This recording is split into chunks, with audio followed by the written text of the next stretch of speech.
encourage people to move on, but I'm curious, why do you think your supporters in particular have been so interested in the Epstein story and so upset about how it's been handled? Why do you think that is? Well, that was President Donald Trump last night, once again, complaining about the fact that his administration is getting chided by their own supporters over this whole Epstein cover-up. Now, this morning, Trump also went completely nuclear, multiple times, by the way, and repeatedly insulted his own supporters. But before we get to that, let's actually see more of what Trump had to say just last night. He's dead for a long time. He was never a big factor in terms of life. I don't understand what the interest or what the fascination is. I really don't. And the credible information's been given. Don't forget, we went through years of the Mueller witch hunt and all of the different things, the Steele Dossier, which was all fake. All that information was fake. But I don't understand why the Jeffrey Epstein case would be of interest to anybody. It's pretty boring stuff. It's sordid, but it's boring. And I don't understand why it keeps going. I think, well, really only pretty bad people, including fake news, want to keep something like that going. But credible information, let them give it. Anything that's credible, I would say, let them have it. Epstein was never really a big factor in terms of life. Oh, okay. I mean, Epstein was a big factor when it comes to, I don't know the exact number of young girls who were essentially assaulted and raped because of what Epstein was up to. But I would venture to say that that's a pretty big deal. And if Trump is wondering why people care about this so much, and let me just say, for anyone who does care about this, whether you're on the left, whether you're part of the MAGA crowd who's furious with the Trump administration over this Epstein cover-up right now, these are, I'm gonna keep it real, on this issue specifically, these are my people. Because they understand the gravity of this situation. So yes, there are all sorts of theories, right? One of those theories that has a ton of circumstantial evidence to support it is this idea that Jeffrey Epstein was working for intelligence. Alex Acosta, who prosecuted him and gave him a sweetheart deal, had said on the record, and even till this day does not deny, that he was told to back off because Epstein is intelligence. Now, the question is, which intelligence are we talking about? And the circumstantial evidence that I'm referring to tends to point to Mossad. It could be possible that Epstein was working with other intelligence organizations as part of a blackmail operation in order to implicate powerful governmental officials, certainly here in the United States, in this blackmail scheme, right? Now, why would Mossad want that? Why would any intelligence organization want that? Especially as it pertains to American politicians. If you're asking that question, my answer is, are you kidding me? Of course, that blackmail is incredibly powerful in essentially allowing for foreign countries to steer US foreign policy. So Trump, that's the reason why it's a big deal. Another reason why it's a big deal is because members of your administration, Kash Patel, Dan Bongino, obviously Pam Bondi multiple times over the last several months on cable television, has said, we've got the goods. We're going to show you the goods. We're going to release the Epstein files. This is a child pedophilia ring, and then all of a sudden, oh no, there's no client list. No, there's no client. Yeah, apparently there was no evidence that would incriminate the likes of Ghislaine Maxwell or Jeffrey Epstein. It's just absolutely ridiculous. So let me just end that rant and just talk about what happened this morning, because today Trump bashed his own base in a long post on Truth Social. So bear with me as I read some of the relevant excerpts. He writes that the Democrats' new scam is what we will forever call the Jeffrey Epstein hoax. No, we will not forever call it the Jeffrey Epstein hoax. I do want to call what you're doing the Jeffrey Epstein cover up, but I'll continue with what he had to say. And my past supporters, he's referring to people who voted for him who are currently upset with him. My past supporters have bought into this BS, hook, line, and sinker. They haven't learned their lesson and probably never will, even after being conned by the lunatic left for 8 long years. No, they weren't they were conned by you and your administration. And they have woken up to that fact. And I feel terrible for them because they genuinely had trust in the Trump administration as it pertains to the release of these so-called Epstein files. There's more from Trump's post on Truth Social. He says, I have had more success in 6 months than perhaps any president in our country's history. And all these people want to talk about with strong prodding by the fake news and the success-starved Democrats is the Jeffrey Epstein hoax. Now, look, I actually don't feel comfortable giving the Democratic Party a ton of credit right now because they were in power during the last administration. If they really wanted to release the Epstein files, they could have done it. And now they're really capitalizing on this divide within the Trump base. It's all for political reasons. And that grosses me out as well. I want honesty and I want to see the files. I want to see the client list. I want to know which American politicians were implicated in this situation. More importantly, by the way, all of the individuals who participated in doing this to minors, to young girls, should also be prosecuted, no? Or are we just comfortable with allowing powerful people to get away with victimizing girls like that? I'm not okay with that, even if this has nothing to do with Epstein working for an intelligence organization, which I think he did. But let's say that that's not the case. The injustice, the unfairness, and the lies is what really bothers me, and I suspect really bothers the portion of the Trump base that has now turned on him. And now he's chiding them. He's making them out to be the bad guys when your administration is the administration that promised to release the goods and reneged on that promise. It's the most brazen lie, told repeatedly by the Trump administration, and now they're getting called out on it. Final excerpt from his post. He says, let these weaklings, again, he's talking about his supporters, let these weaklings continue forward and do the Democrats' work. Don't even think about talking of our incredible and unprecedented success because I don't want their support anymore. Now, the biggest mistake anyone can make in any context is thinking that they are infallible, they're unstoppable. What Trump is failing to realize is that his power comes from his base. You lose your base, you lose everything, homeboy. You do. And it is incredible to me how far he is willing to go to engage in this unwillingness to release the Epstein files. And that begs the question, why? Why is that happening?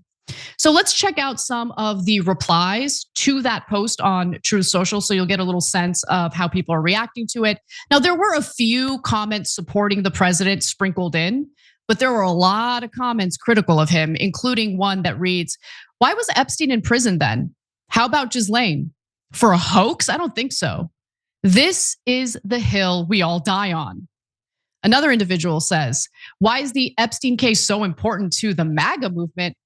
It's why Trump won in 2016. He promised to rip the mask off the globalist elite and drain their filthy swamp. If the GOP betrays that mission again, at least a third of the base walks, and they will lose in 2026, guaranteed. So I know that we all know that Trump has lied to his base on a whole host of issues. But you guys have to understand that right now we live in this weird bifurcated media landscape where people exist in bubbles and they're only exposed to certain information. And so when it comes to economic policies, it could get dense, it could get really difficult to follow. The complexities make it easier for the Trump administration to get away with lying. With the Epstein files, it's a pretty cut and dry case. They make a promise, they keep making the promise repeatedly, and then suddenly, randomly, right before Trump is set to meet with Benjamin Netanyahu as Netanyahu traveled to the United States, they're like, no, there's no client list, no client list. Okay, all right. Let me just give you one more. Rat Dog writes, people you nominated for your own administration talked about Epstein for years. Now you're saying it never was without giving us the proof? And you don't want the support of your full base simply because they don't believe what you do? Now, again, there are a few comments in there. I don't want to misrepresent. There are some people who are buying Trump's ridiculous narrative, hook, line, and sinker. So this isn't a situation where you have MAGA appearing as some sort of monolith, right? There's some who are willing to play ball with Trump no matter what, but there is a sizable portion of his voters, of his supporters who are speaking out. Not just private citizens, okay, who voted for him, but also pretty big name public figures. So later this morning, Trump tripled down on insisting that no one should be talking about Jeffrey Epstein. Let's take a quick look at that. It's all been a big hoax. It's perpetrated by the Democrats, and some stupid Republicans and foolish Republicans fall into the net. They're wasting their time with a guy who obviously had some very serious problems, who died 3-4 years ago. I'd rather talk about the success we have with the economy, the best we've ever had. The sad part is it's people that are really doing the Democrats' work.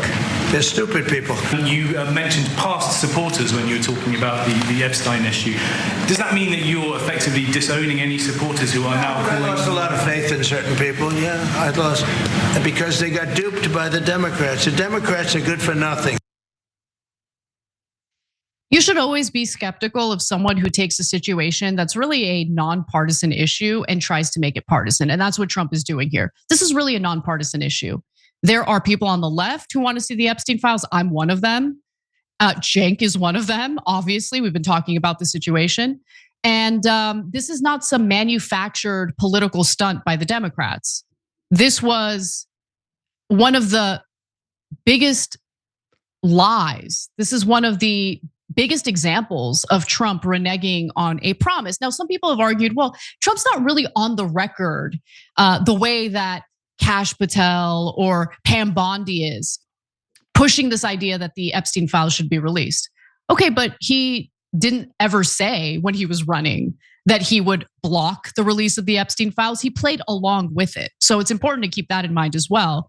And meanwhile, several right-wing media figures have suddenly stopped talking about Epstein. So there are those who are vocal in their dissent, but then there are those who are like, okay, Daddy Trump.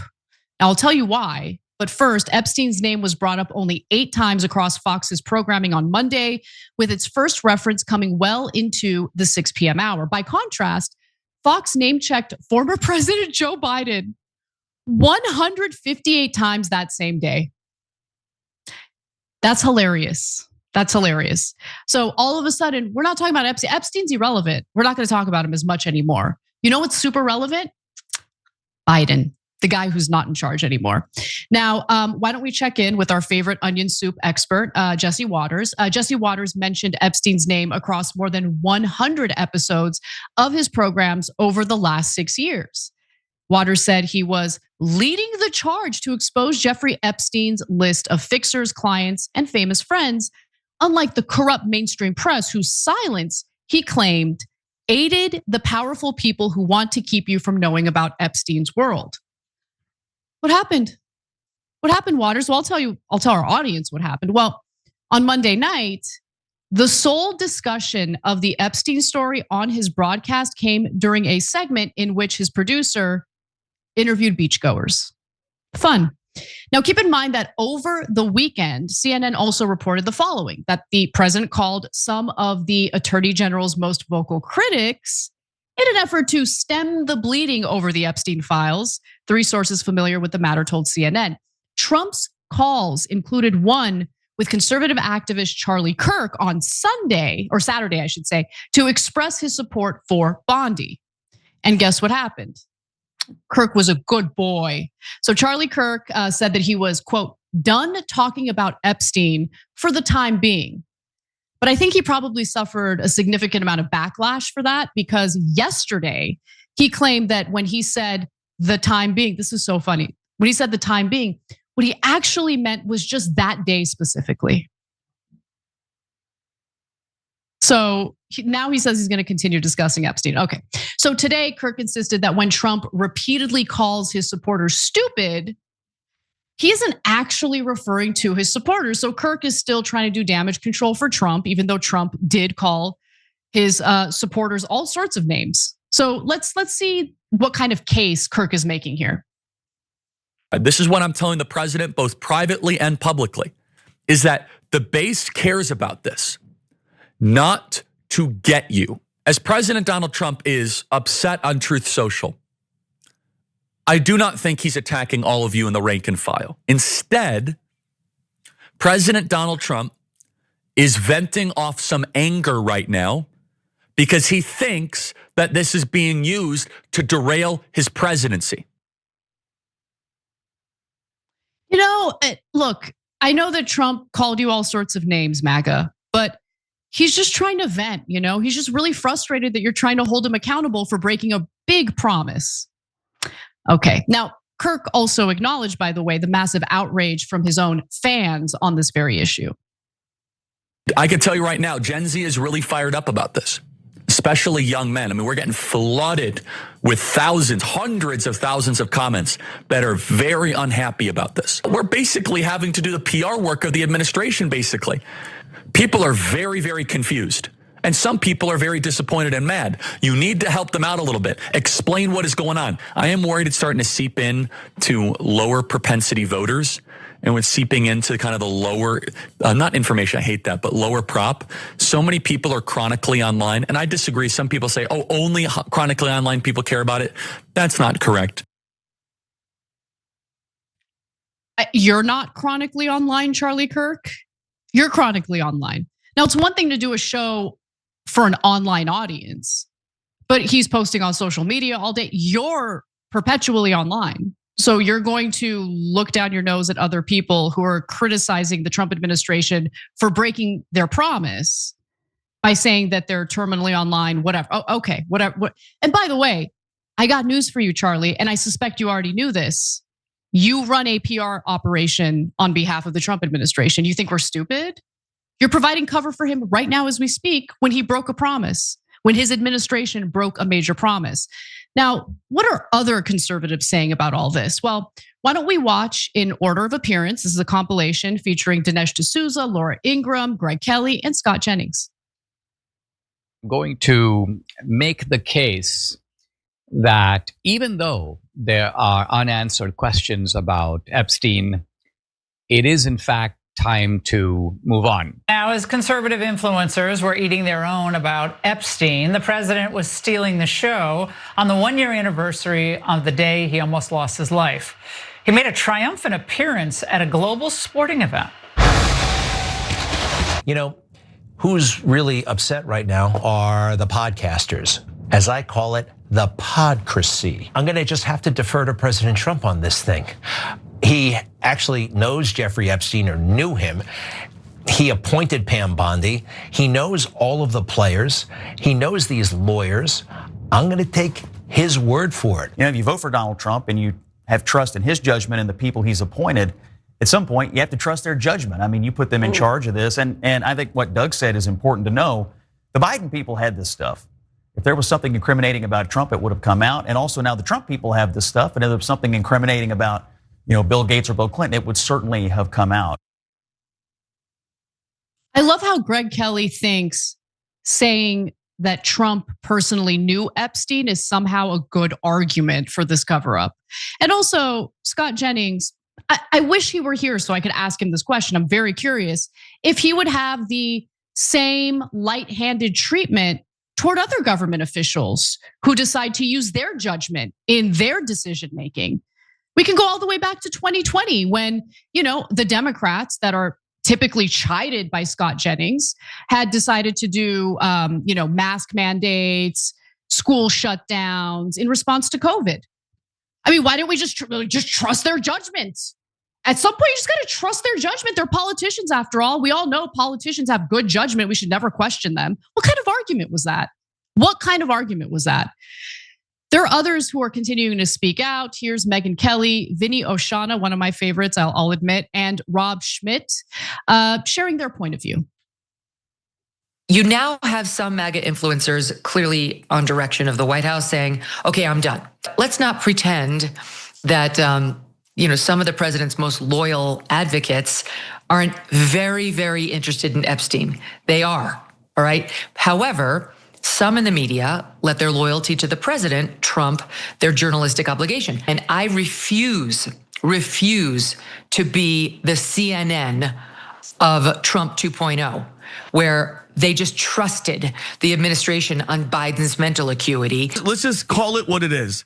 Something is obviously off. I don't know if the president's name is involved. Something is going on where everybody, we were promised everything. Bongino, everybody came in all riding iPad. The moment they came in, everything's changed. And now they're trying to tell us that we're crazy. And when somebody like Ben Shapiro of all people is telling me not to look into something and then go, it's a conspiracy, I don't listen to it. Okay, it's absolutely something is up. You may have noticed the Epstein story was almost nowhere to be found, though, on Fox News these last couple of days.